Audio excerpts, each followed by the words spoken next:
Hello అండి. మ్యాటర్‌లోకి రాబోయే ముందు మన ఛానెల్‌ని ఎవరైనా ఫస్ట్ టైమ్ చూస్తుంటే మేక్ ష్యూర్ టు సబ్స్క్రైబ్. ఈరోజు మీ ఇంట్లో సండే స్పెషల్ ఏంటండి? మా ఇంట్లో అయితే చేపలు అవి ఇలాంటివి కాదు, కిలాల పులుసు అండి. వీటిని మంచిగా క్లీన్ చేసుకోవాలి.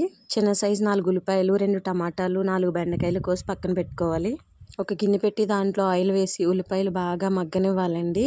పచ్చిమిర్చి కూడా మంచిగా వేసుకుని వేపుకోవాలండి. అందులోనే కొంచెం ఉప్పు వేసుకుంటే బాగా మగ్గుతాయి. కడిగి పెట్టుకున్న చేపల్లో ఉప్పు, పసుపు, కారం వేసుకొని మంచిగా మిక్స్ చేసుకొని పక్కన పెట్టుకోవాలండి.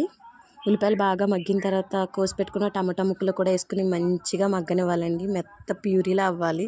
ఇవి మగ్గేలోపు మనం కోసి పెట్టుకున్న బెండకాయ ముక్కలు కూడా వేసి మంచిగా ఫ్రై చేసుకోవాలండి. బెండకాయలు మగ్గిపోయాక కలిపి పెట్టుకున్న చేప ముక్కలు కూడా వేసుకుని కొంచెం వేగనివ్వాలండి. వాటిని చేప ముక్క మునిగేంతలా వాటర్ వేసుకొని మంచిగా కలుపుకోవాలండి. ముందే చెప్తున్నా, గరిటె పెడితే విడిపోతాయండి. ఈ లోపు చింతపండు పులుసు రెడీ చేసుకోవాలి. సందికాయలు తీసుకుని దాంట్లో వెల్లుల్లి, జీలకర్ర, ధనియాలు వేసుకుని మెత్త పేస్ట్ లా చేసుకుని పక్కన పెట్టుకోవాలండి. దగ్గరికి మగ్గిపోయిన తర్వాత అందులో చింతపండు పులుసు వేసి మనం రెడీ చేసుకున్న మసాలా కూడా వేసి దగ్గరికి ఎగరనివ్వాలండి. మనం గరిటె పెట్టుకుని ఉంటే చేపలు విడిపోకుండా ఉంటాయండి. ఈ లోపు కొత్తిమీర కట్ చేసుకుందాం. పులుసు దగ్గరికి అయిన తర్వాత అందులో కొత్తిమీర వేసుకుని దించుకుంటే చేపల కూర రెడీ. వేడి వేడి అన్నం వేసుకుంటే అమృతం.